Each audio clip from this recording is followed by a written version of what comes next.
नमस्कार दोस्तों, मैं प्रदीप संजय स्वागत करता हूं आपका एक बार फिर से इंग्लिश धारा में। दोस्तों, आज मैं आपको स्काई और स्काइज इन दोनों में अंतर के बारे में बताने आया हूं। दोस्तों, स्काई और स्काइज में बहुत मामूली अंतर होता है। दोस्तों, जहां हम स्काई का मतलब आकाश होता है, वहीं स्काइज का मतलब भी आकाश होता है। लेकिन दोस्तों, कभी कभी किसी जगह पर, विशेषकर जब हम न्यूज़पेपर्स या जब हम लिटरेचर पढ़ते हैं, मोस्टली लिटरेचर पढ़ते समय पोइट्रीज़ वगैरह में कहीं कहीं हमें स्काईज शब्द का इस्तेमाल मिल जाता है।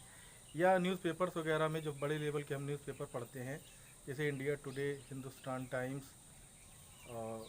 इस तरीके के जो बड़े बड़े नेशनल हेराल्ड, इस टाइप के जो बड़े बड़े जो है न्यूज़पेपर्स आते हैं, टाइम्स ऑफ इंडिया, तो ऐसे न्यूज़पेपर्स में या आउटलुक हम पढ़ते हैं पत्रिका, या हम जब पोइट्री पढ़ते हैं, लिटरेचर में जाते हैं, ड्रामा पढ़ते हैं, नॉवेल्स पढ़ते हैं, या इधर जॉन कीट्स वगैरह की जो पोइट्रीज पढ़ते हैं, शेक्सपियर के भी पढ़ते हैं, तो हमें मोस्टली स्काईज शब्द का इस्तेमाल मिलता है वहाँ पर। तो दोस्तों, स्काईज और स्काई, इन दोनों में जो फ़र्क होता है वो मैं बताने चल रहा हूँ आपको एग्जांपल के साथ। यहाँ वाइट बोर्ड पर लिखा हुआ है, सारी चीज़ें लिखी हुई हैं, सारे मैटर। आप उस पर थोड़ा ध्यान देंगे, उस सेंटेंस पे, तो आप समझ जाएंगे कि स्काई और स्काइज क्या होता है।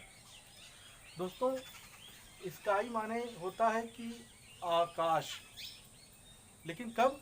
जब साधारण तौर पर आकाश की बात की जा रही है। जैसा कि हमने अपने कल के वीडियो में बताया था कि वाटर और वाटर्स में क्या फ़र्क होता है। वाटर मतलब पानी का उतना हिस्सा जितने का हम अंदाज़ा लगा सकें, और जब हम किसी ऐसे स्थान पर पहुंच जाते हैं जहां सिर्फ पानी ही पानी दिखता रहता है, तो हम वाटर्स कहते हैं। समुद्र के बीचों बीच पहुंच गए जब हम, तो स्काईज में भी लगभग लगभग वही सारी बातें हैं, लेकिन इसके अलावा भी कुछ और कहीं कहीं और भी इस्तेमाल की जाती है स्काई शब्द। वो आइए यहाँ पर देखते हैं। जैसे एग्जाम्पल के लिए है, आसमान में बादल छाए हुए हैं। आसमान में बादल छाए हुए हैं यानी बदली भरा मौसम है, तो हम सीधे सीधे लिखेंगे द स्काई इज क्लाउडी, यानी आसमान में बादल छाए हुए हैं, आसमान बादलों से घिरा हुआ है, भरा हुआ है।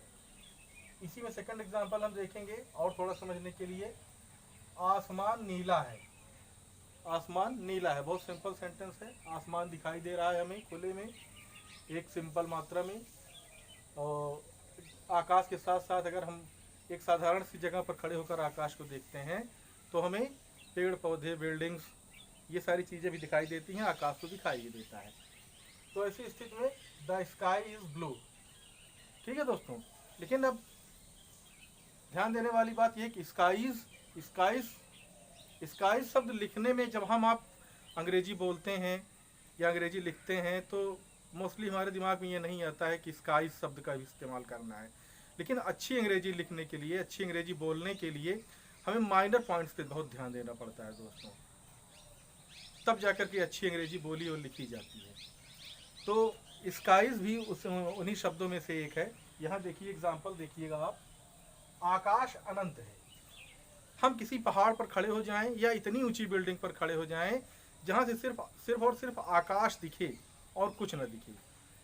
ठीक है दोस्तों, हालांकि बिल्डिंग तो इतनी ऊंची नहीं होती, क्योंकि बिल्डिंग से अगर आप झांकेंगे तो नीचे कुछ न कुछ जरूर दिखाई देगा। लेकिन जैसे समुद्र के बीचों बीच जो टापू होते हैं, वहां पर अगर हम खड़े हो जाएं तो हमें सिर्फ और सिर्फ पानी या तो दिखाई देगा, या तो ऊपर सिर्फ शून्य आकाश ही दिखाई देगा। तो उस जगह पर खड़े होकर जब हम आकाश को देखते हैं जहाँ से सिर्फ आकाश एकदम शून्य अवस्था में दिखाई दे, ऐसे ऐसे आकाश को, उस तरह से दिखने वाले आकाश को हम बोलते हैं स्काईज। तो यहाँ पर अगर हम देखेंगे तो आकाश अनंत है, द स्काईज इज एंडलेस। आकाश को ऐसे भी शून्य बोला जाता है, शून्य से तुलना की जाती है, शून्य की संज्ञा दी गई है आकाश को। तो वो आकाश जो एकदम सिर्फ आकाश ही आकाश दिखाई दे रहा है, चारों तरफ नीला नीला आकाश दिखाई दे रहा है, जब इस जगह पर हम खड़े होकर आकाश को देखते हैं और अपनी भावनाओं को व्यक्त करेंगे, तो लिखेंगे द स्काईज इज एंडलेस, यानी आकाश अनंत है, सिर्फ आकाश ही आकाश दिखाई दे रहा है। दूसरा एग्जाम्पल देखिए, मेरा दिल उतना ही सूना है जितना आकाश। अब हम लिटरेचर में थोड़ा सा चले गए, अपनी भावनाओं को और गहराई से व्यक्त कर रहे हैं। अब हम उस आकाश की तुलना कर रहे हैं, उस आकाश से अपने दिल की हृदय की तुलना कर रहे हैं जिस आकाश को हम शून्य के रूप में जानते हैं। ऐसी स्थिति में हम क्या लिखेंगे? My heart is as desolate as skies. आप चाहें तो स्काई भी कह सकते हैं, लेकिन परफेक्ट वर्ड यहाँ पर जो आपकी भावनाओं को एकदम, आपके दिल की भावनाओं को एकदम गहराई से व्यक्त करेगा, वो शब्द है स्काईज। इस शब्द का इस्तेमाल करके कहीं भी आप करेंगे तो लगेगा कि हाँ अच्छी इंग्लिश बोली जा रही है। तो माई हार्ट इज एज डिसोलेट उतना ही सूना है एज स्काईज, जितना कि आकाश। मेरा हृदय उतना ही सूना है जितना कि आकाश। तीसरा एग्जाम्पल देखिए, नौसेना वहां पहुंच गई जहां केवल पानी और आकाश था।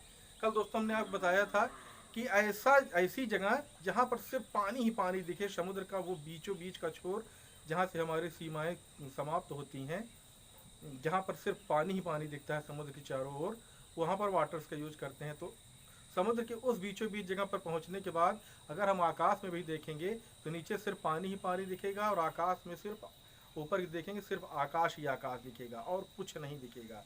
ऐसी स्थिति में अच्छी अंग्रेजी अगर हमें बोलना है, हमें अच्छी भावनाएं व्यक्त करनी है, अपनी बातों को अच्छे से व्यक्त करना है, तो हम कहेंगे नौसेना वहां पहुंच गई जहां केवल पानी और आकाश था। इसको हम इंग्लिश में बोलेंगे navy reached there where was nothing but waters and skies.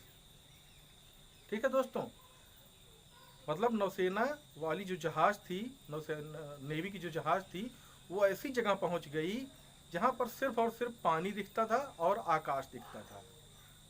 तो दोस्तों कहने का मतलब ये है कि जब हम आकाश की तुलना इस तरह से करें, आकाश को इस तरह से हम दर्शाना चाहें, बताना चाहें, व्यक्त करना चाहें कि जहां पर सिर्फ और सिर्फ आकाश की बात हो रही है, सिर्फ आकाश, तो ऐसी जगह पर हम स्काईज का शब्द का इस्तेमाल कर सकते हैं अंग्रेजी के अपने वाक्य को अच्छा बनाने के लिए।